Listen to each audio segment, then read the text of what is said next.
right now on Chronicle in high definition. Quirky. You've got to love this.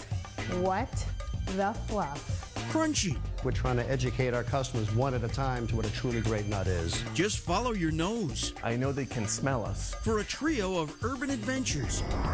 Is this breakfast or dinner? If you want a good hearty meal, you know, chicken and waffles is a good place to start. 3 surprising blocks in Boston. Newton's blend of old and new, and in Somerville, Checking out the happenings in Union Square. we're circling the squares. Next on Chronicle.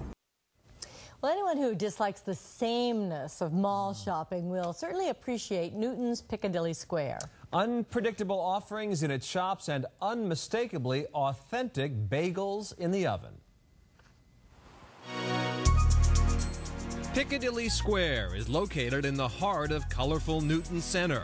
It is an eclectic mix. This is your friendly neighborhood tavern. Restaurants and shops where East meets West and old world meets new. These are made by 4 brothers. No chain store here. Independently owned craft stores and shops thrive. It's just this kind of neat little slice of culture just right smack in the middle of Newton. Rosenfeld's Bagels first opened its doors in 1973. A few years later, Mike Lombardo walked into the shop looking for a job. And I filled out an application, and the guy said he didn't need anybody. And I literally got home and the phone rang, and it was the guy that ran this place, and he said, this kid just quit. You want to start tomorrow?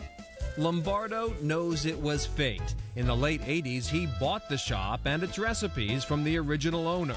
It's all done by hand, I think. I mean, obviously we have some machines. You get that level of attention. Attention to taste and texture. They have a very hard crust on the outside, and they're soft on the inside. Just down the street is Jubilation. Elaine Powell and Suzanne Levine opened the store 29 years ago. Well, Suzanne and I have been friends since we're kids. We were always interested in crafts. Jubilation carries a wide variety of unique gifts. And we say to people, basically, what you see is what we like. It's our taste. We tried to have something for everyone, and we tried to have a price point for everyone. Their specialty, wedding gifts.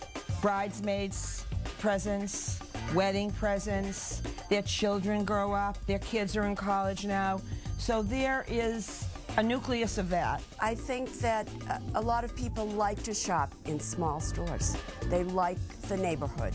2 doors down is a local institution, Orlando's Hair Design, Orlando Magno. I have customers been with me for all the 35 years, and they're still here coming. And I have several that they're the 3rd generation. So it's really going long ways. We have done real quite well around here. But if he could, there is one thing Magno would change. Well, they always complain about the parking. We used to have a lot of people from the surrounding town, but now you see very few of those. But hope that things will improve. Tucked in the center of Piccadilly Square is Union Street Restaurant. Known for its extensive beer selection, the restaurant also has a few surprises on the menu.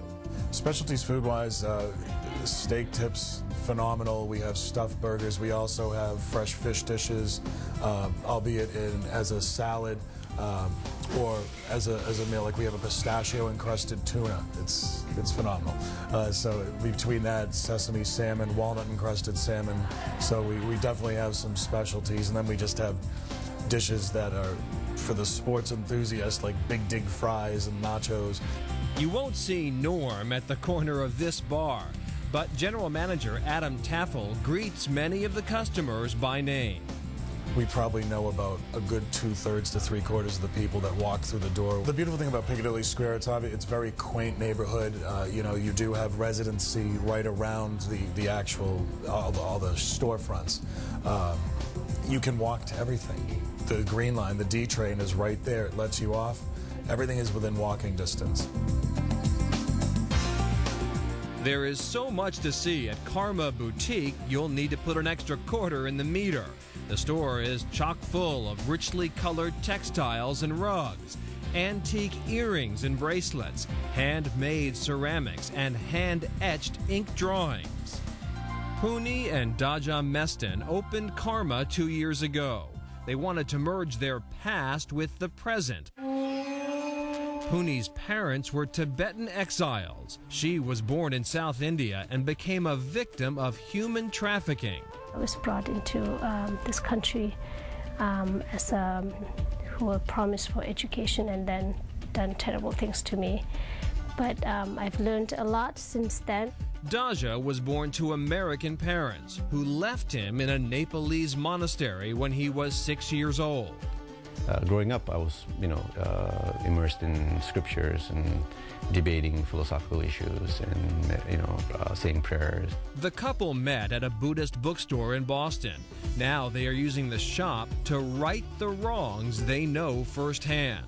My husband and I, we've always been very interested in human rights issue, whether it's human rights for Tibetans or human rights for women in general and children, and making sure that artisans and people are paid not just decent wage, but more than decent wage, sustainable, and people can flourish and respect for their value of work just as our value of work in our time. The Mestons say their store in Picadilly Square is destiny. Karma is constantly bringing in new items. Puni goes over to India and Tibet frequently and brings back all kinds of new and interesting fabrics. And authentic, yes. Dessert, so real he could taste it, right after this break.